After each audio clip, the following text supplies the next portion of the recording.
Que el Señor te bendiga, mi querido hermano, mi querida hermana que nos acompañas. Hoy día vamos a continuar con nuestro mensaje acerca de los dos pactos.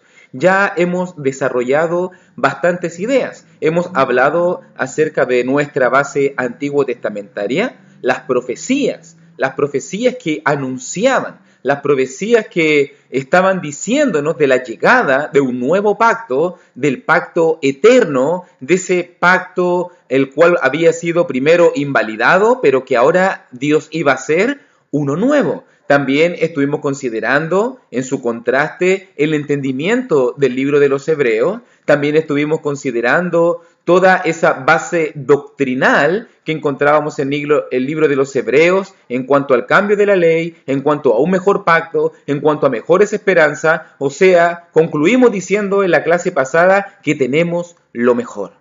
Que tenemos lo mejor. Muchas personas hoy en día todavía quieren seguir con lo deficiente, quieren seguir con lo limitado, quieren seguir con lo falible, con aquello que se quitó, como decía en Hebreos capítulo 8, versículo 13, con lo que estaba próximo a desaparecer y desapareció, y nos perdemos las bendiciones de tener lo nuevo. Ahora, hoy día vamos a estar considerando el entendimiento de Pablo, pero siempre recuerda que la Biblia nos habla que existen dos pactos o testamentos. El Antiguo Testamento para los judíos, el Nuevo Testamento para los cristianos. Entonces comencemos ya con la primera pregunta, y la pregunta importantísima de esta lección, de esta parte de la lección, es ¿cómo Pablo, cómo el apóstol de Jesucristo entendía el cambio de la ley antigua a la ley nueva? Recuerde lo que hemos estado diciendo.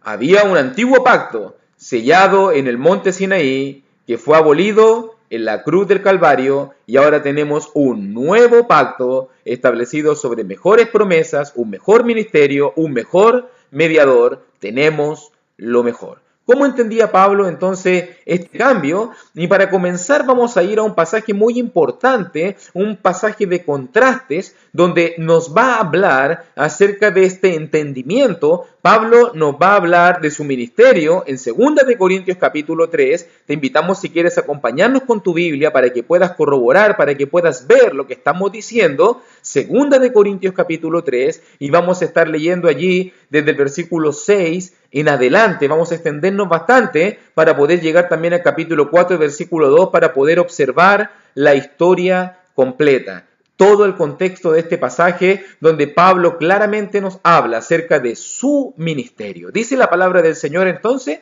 ahí en 2 de Corintios capítulo 3, versículo 6. El cual asimismo nos hizo ministros competentes de un nuevo pacto, no de la letra, sino del Espíritu, porque la letra mata, mas el Espíritu vivifica. Y si el ministerio de muerte grabado con letras en piedra fue con gloria, tanto que los hijos de Israel no pudieron fijar la vista en el rostro de Moisés a causa de la gloria de su rostro, la cual había de perecer, ¿cómo no será más bien con gloria el ministerio del Espíritu?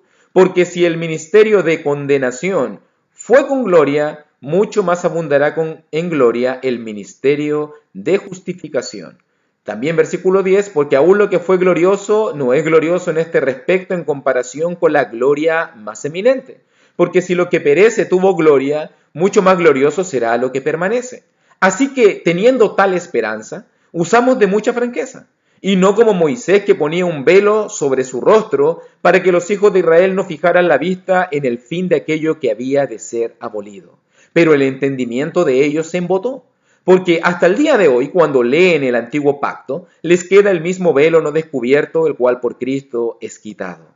Y aún hasta el día de hoy, cuando se lee a Moisés, el velo está puesto sobre el corazón de ellos. Pero cuando se conviertan al Señor, el velo se quitará, porque el Señor es el Espíritu, y donde está el Espíritu del Señor, allí hay libertad. Por tanto, nosotros todos, mirando a cara descubierta como en un espejo la gloria del Señor, somos transformados de gloria en gloria en la misma imagen, como por el Espíritu del Señor, por lo cual, teniendo nosotros este ministerio, según la misericordia que hemos recibido, no desmayamos, Antes bien, renunciamos al oculto y vergonzoso, no andando con astucia, ni adulterando la palabra de Dios, sino por la manifestación de la verdad, recomendándonos a toda conciencia humana delante de Dios. Ahí está la totalidad del pasaje para que podamos analizarlo.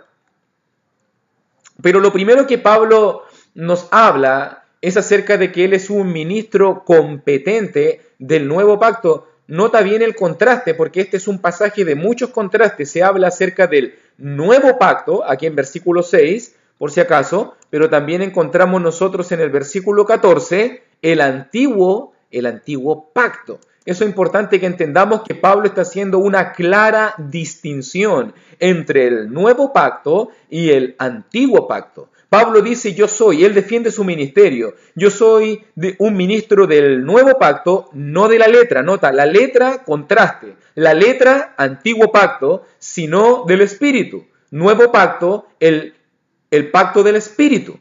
El pacto del Espíritu. Y es importante que entendamos el versículo 6, porque mucha gente malinterpreta este pasaje diciéndonos que no debemos estudiar mucho la Biblia, diciéndonos que no debemos hacer estudios bíblicos porque la letra mata, pero debemos ser todo espiritual porque el Espíritu vivifica. Pero es un mal entendimiento del pasaje. Es un muy mal entendimiento del pasaje, porque aquí la letra tiene que ver con las tablas de piedra, la letra tiene que ver con el antiguo pacto, la letra mata porque es un ministerio de muerte. ¿Cómo sabemos esto? Porque en versículo 7 dice, y si el ministerio de muerte, fíjate, la letra mata, el ministerio de muerte, grabado con letras, nuevamente la palabra letras, en piedra. Note que eso está mencionando, la letra mata tiene que ver al Antiguo Testamento, tiene que ver a las tablas de piedra. Entonces aquí está claramente el contraste entre el nuevo pacto y el antiguo pacto de la letra, el nuevo pacto del espíritu. Pablo está diciendo entonces, aquellos que quieren aferrarse al ministerio del antiguo pacto, la letra mata, pero el espíritu, el ministerio del nuevo pacto vivifica. Para que quede esto más claro, versículo 7, mira cómo llama al antiguo pacto el ministerio de muerte, grabado con letra. Sí, tuvo gloria, es lo que está diciendo Pablo, sí, tanto que los hijos de Israel no podían mirarlo tan glorioso que era, tanta gloria había hasta incluso en el rostro de Moisés, pero dice también allí el versículo 7, la cual, este ministerio de muerte grabado con letras en piedra, la cual había de perecer. Característica hasta el momento entonces del Antiguo Testamento, es el letra que mata, es ministerio de muerte, perece. Eso es lo que nos está diciendo el pasaje, pero también Pablo pregunta en versículo 8, ¿cómo no será más bien con gloria el ministerio del Espíritu? Nuevamente, el mismo contraste entre la letra que mata, el ministerio de muerte, el antiguo pacto grabado con piedras y el nuevo pacto, el pacto del Espíritu, el pacto que vivifica, el pacto que tiene más gloria. Ministerio de muerte, ministerio del Espíritu. Ahora versículo 9, porque si el ministerio de condenación, note nuevamente cómo lo llama ahora el Antiguo Testamento, fue con gloria, mucho más abundará en gloria el ministerio de justificación. Note los contrastes. La letra que mata, el espíritu vivifica, ministerio de muerte que perece, más gloria, ministerio del espíritu, ministerio de condenación, ministerio de justificación. ¿Qué más nos dice el pasaje? Porque aún lo que fue glorioso, obviamente el antiguo pacto fue glorioso, pero no es glorioso en este respecto en comparación con la gloria más eminente. El nuevo pacto nos trae la gloria más eminente.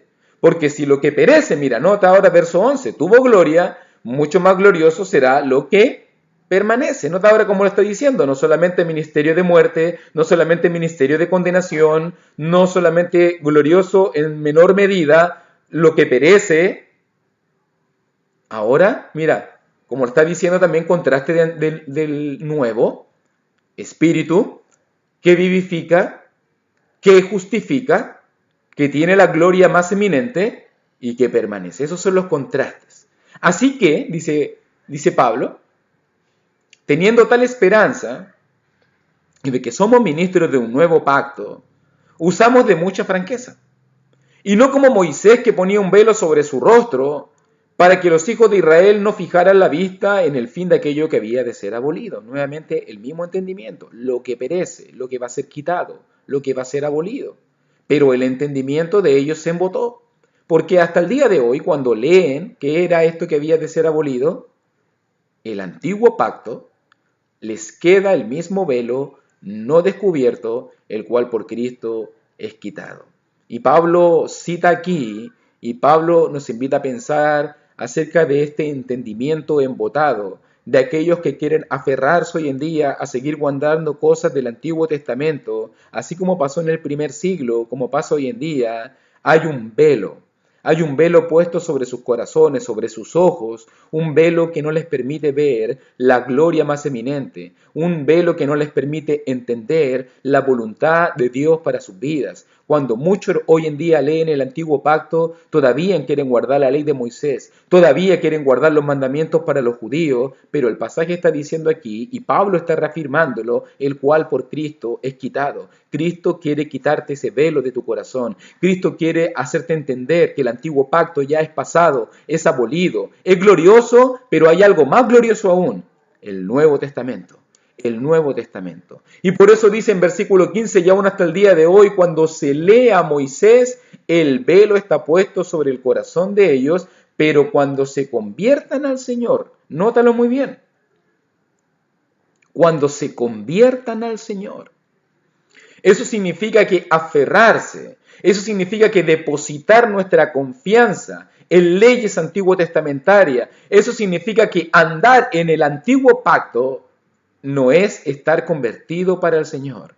Los que son del nuevo pacto, los que andan en el nuevo pacto, los que guardan los mandamientos del Nuevo Testamento, se han convertido al Señor y el velo se quitará. Porque el Señor es el Espíritu. Recuerda que el contraste entre la letra y el Espíritu, obviamente que el Señor es el Espíritu, el Señor es el que trae el nuevo pacto, este pacto espiritual, este pacto no de letra, este pacto no grabado ni tallado en piedra, sino que este pacto grabado en la mente, grabado en el corazón. Y donde está el Espíritu del Señor, dice, allí hay libertad. Cristo vino a hacernos libres, libres de la ley, libres del antiguo pacto, libres de los mandamientos antiguo testamentarios que nos mantenían presos. Presos porque no podíamos cumplirnos, presos porque se exigía la libertad, pero Cristo quiere hacernos libres, libres de la ley, para que guardemos este nuevo pacto. Cristo lo dijo allí en la cena del Señor, esta copa en mi sangre es el nuevo pacto. Cristo trae algo nuevo, ya no lo antiguo, pero la gente hoy en día todavía quiere aferrarse. Por eso es que Pablo usa el contraste entre la franqueza de él, que habla, que es ministro del nuevo pacto, y en este caso, el velo puesto sobre el rostro de Moisés, que mostraba un entendimiento entenebrecido, que demostraba que no había plena comprensión, pero ahora Cristo quiere que tú mires cara a cara. Por eso dice verso 18, por tanto, nosotros todos, mirando a cara descubierta. Moisés ponía un velo porque no podía, quería ocultar su rostro, para que la gente no pusiese su mirada sobre la gloria de su rostro. Ahora nosotros miramos cara a cara por el Espíritu del Señor, por este nuevo pacto, como en un espejo, y proyectamos esta gloria del Señor. Somos transformados. El nuevo pacto es un pacto espiritual, un pacto de gloria, un pacto de transformación. Somos transformados de gloria en gloria en la misma imagen como por el Espíritu del Señor, y todo esto es algo espiritual. Por eso Pablo dice, y por eso que cité el capítulo 4, por lo cual teniendo nosotros este ministerio. ¿Cuál es este ministerio? El del nuevo pacto. Según la misericordia que hemos recibido, no desmayamos. Pablo dice, yo persevero, yo soy constante en el nuevo pacto. Antes bien, dice versículo 2, renunciamos a lo oculto y vergonzoso. ¿Qué es lo oculto y vergonzoso en este pasaje? Lo oculto y vergonzoso en este pasaje es el Antiguo Testamento. Moisés ponía un velo sobre su rostro. Moisés ocultaba su rostro. Moisés en este caso no usaba de mucha franqueza, como Pablo lo dice, y Pablo dice, renunciamos a todo eso. renunciamos a ese entendimiento, renunciamos a esa ley, a ese ministerio de condenación, a ese ministerio de muerte, a eso que perece, a eso que no tiene la gloria más eminente, al antiguo pacto, no andando con astucia ni adulterando la palabra de Dios, porque hoy día la gente anda adulterando la palabra de Dios, un poquito de aquí, un poquito de allá, sacando mandamientos de la ley, mandamientos de Cristo, mandamientos de Moisés, mandamientos del Nuevo Testamento, mandamientos del Antiguo Testamento, y hoy en día la gente es confundida.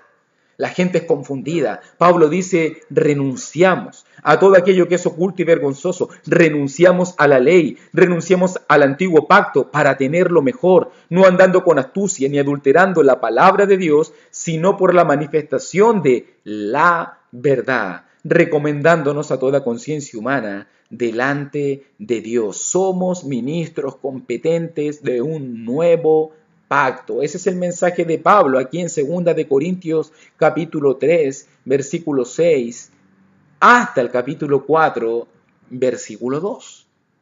Ahora, nota bien esto porque hay otro pasaje también que nos puede ayudar mucho en nuestro entendimiento. Fíjate, ya mencionamos el contraste. Antiguo Testamento, la letra que mata, ministerio de muerte, ministerio de condenación, que perece. Por otro lado, el Nuevo Testamento, el ministerio del Espíritu, que vivifica, el ministerio de justificación, el que tiene la gloria más eminente, el que permanece. Fíjate los contrastes, para que cuando tú tengas que ver el Antiguo y Nuevo Testamento. Ahora Pablo quiere aclarar un poco más aquí en Gálatas capítulo 3, versículo 10 en adelante, hablándonos acerca de aquellos que quieren depender, aquellos que quieren seguir. Hoy en día hay denominaciones, hoy en día hay iglesias que quieren depender, que quieren guardar mandamientos antiguos testamentarios. ¿Qué le sucede? ¿Qué le sucede a las personas que dependen, que quieren basar su justicia, que quieren pensar de que están agradando a Dios, guardando mandamientos del Antiguo Testamento? Escucha lo que Pablo va a decirnos aquí en Gálatas capítulo 3, porque lo mismo que está pasando hoy en día pasaba en el primer siglo con muchos cristianos de origen judío que querían aferrarse, con personas que querían depender, con personas que pensaban de que por guardar la ley antigua, con eso iban a estar agradando al Señor. Gálatas capítulo 3, versículo 10 en adelante, dice así: porque todos los que dependen de las obras de la ley están bajo maldición. Nótalo bien, pues escrito está: maldito todo aquel que no permaneciera en todas las cosas escritas en el libro de la ley para hacerlas, y que por la ley ninguno se justifica para con Dios es evidente, porque el justo por la fe vivirá, y la ley no es de fe, sino que dice: el que hiciere estas cosas vivirá por ella. Cristo nos redimió de la maldición de la ley, hecho por nosotros maldición, porque está escrito: maldito todo el que es colgado en un madero. 3 ideas importantísimas que podemos aprender y añadir a lo que ya dijimos en 2 de Corintios, 3 ideas que encontramos en Gálatas capítulo 3. Número 1, por mucho que tú quieras depender, por mucho que tú bases tu obediencia, por mucho de que tú bases tu fidelidad en obras, en obedecer la ley de Moisés, dice versículo 10, todos los que dependen de las obras de la ley están bajo maldición. Número 1, guardar la ley antiguo testamentaria, guardar la ley de Moisés nos pone bajo maldición. No puedes pensar que estás agradando a Dios guardando la ley de Moisés. Te pone bajo maldición. ¿Por qué te pone bajo maldición? Lo explica el mismo versículo 10. Porque maldito todo aquel que no permaneciera en todas las cosas escritas en el libro de la ley para hacerla. La ley antiguo testamentaria, esa que muchos quieren seguir hoy en día, como los sabatistas, adventistas u otras denominaciones, esa misma ley tenía un requisito fundamental, que si tú te comprometías a guardar esa ley, que si tú te comprometías a poder andar en los mandamientos antiguos testamentarios, tenías que cumplirlo todo. Si no lo cumplías todo, eras maldito. O sea que aquellos, y este es nuestro mensaje, si tú quieres guardar la ley antiguo testamentaria, tienes que matar animales entonces, tienes que circuncidarte entonces, tienes que ir a Jerusalén entonces, tienes que adorar con el sacerdocio levítico, el incienso y todos los 620 y tantos mandamientos que había en los primeros 5 libros de la ley, tienes que cumplirlo todo o si no, eres maldito. Y como nadie puede cumplirlo, Pedro lo dijo en Hechos 15, nadie. ¿Cómo podemos poner sobre el yugo de ellos algo que ni siquiera nosotros ni nuestros padres pudieron cumplir? La ley es imposible cumplir. La ley antiguo testamentaria. Por eso que Pablo dice, todos aquellos, escúchenlo bien, que quieren aferrarse a esa ley, caerán bajo maldición. Versículo 11, segunda cosa, y que por la ley, y que aunque lo cumplas todo, porque alguien dice, ok, voy a cumplirlo todo, como dice allí que todo tenemos que permanecer en todo, me voy a comprometer entonces a cumplirlo todo. Pero versículo 11 dice, y que por la ley ninguno se justifica para con Dios, es evidente. Y aunque lo cumplas todo, hermanito, no pierdas su tiempo.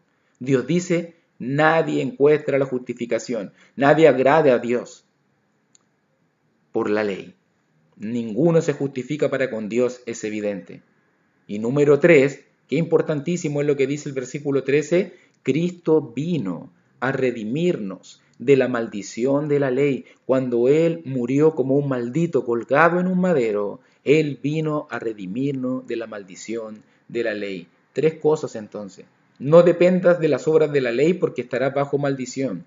Aunque lo cumplas todo, nadie se justifica con la ley. Eso es evidente, lo dice Pablo. Y número 3, Cristo vino a librarte, a redimirte, a sacarte de la maldición de la ley, para que ahora puedas ser libre, libre. Ahora entonces nos podríamos preguntar, y Pablo aborda este pasaje y este mensaje ahí en versículo 19, entonces, ¿para qué sirve la ley? Porque tal vez tú te lo preguntes, entonces, ¿para qué sirve la ley antiguo testamentaria? Dice ahí en versículo 19, fue añadida a causa de las transgresiones, hasta que, nota el límite ahí, hasta que viniese la simiente. ¿Para qué sirve la ley? La ley fue añadida hasta que viniese la simiente a quien fue hecha la promesa. Si tú miras Gálatas capítulo 3, versículo 16, pasajes un poquito más adelante, te vas a dar cuenta que la simiente prometida, a esa promesa que se hizo a Abraham y a tu simiente, no como si fueran muchos, sino como uno solo, esa simiente, dice el versículo 16, es Cristo. Esa simiente es Cristo. Entonces, ¿hasta cuándo estuvo la ley? Fíjate el límite allí en versículo 19, hasta que viniese la simiente, hasta que viniese Cristo. La ley estuvo en vigor. La ley estuvo en vigor. Y también nos dice allí versículo 21, otra pregunta de Pablo, ¿luego la ley es contraria a las promesas de Dios? En ninguna manera, porque si la ley dada pudiera vivificar, la justicia fuera verdaderamente por la ley. Nuevamente la misma idea que vimos en versículo 10 al versículo 13, la ley no puede vivificar, la ley no puede justificarnos, la ley solamente es para señalar, es solamente para apuntar nuestras transgresiones, para señalar el pecado. Pero cuando vino Cristo, Cristo nos hizo libre de la ley. Por eso que dice 22, mas la Escritura lo encerró todo bajo pecado para que la promesa que es por fe en Jesucristo fuese dada a los creyentes. Pero antes que viniese esa fe en Jesucristo, estábamos confinados bajo la ley. Nota lo que está diciendo, sí, estábamos encerrados para aquella fe que iba a ser revelada. La ley nos coartaba, la ley nos condenaba, la ley nos maldecía. La ley solamente era un sistema ritual de purificación parcial, pero que cuando Cristo llegó, esa ley que fue un ayo, esa ley que fue una guía, esa ley que estuvo por un momento para poder guiarnos, cuando llegó Cristo, dice allí verso 24, de manera que la ley ha sido nuestro ayo, nuestro guía para llevarnos a Cristo, a fin de que fuésemos justificados por la fe, pero venida esta fe, ya no estamos bajo el guía, ya no estamos bajo la ley. Cristo ha llegado y nos ha hecho libre.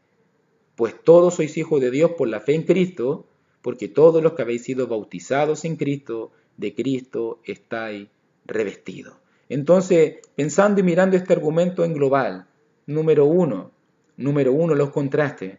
La ley antiguo testamentaria era letra grabada en piedra, letra que mata, letra que condena, era un ministerio de muerte, tenía gloria, pero no era glorioso en lo más eminente, perece, iba a ser quitado, iba a ser abolido.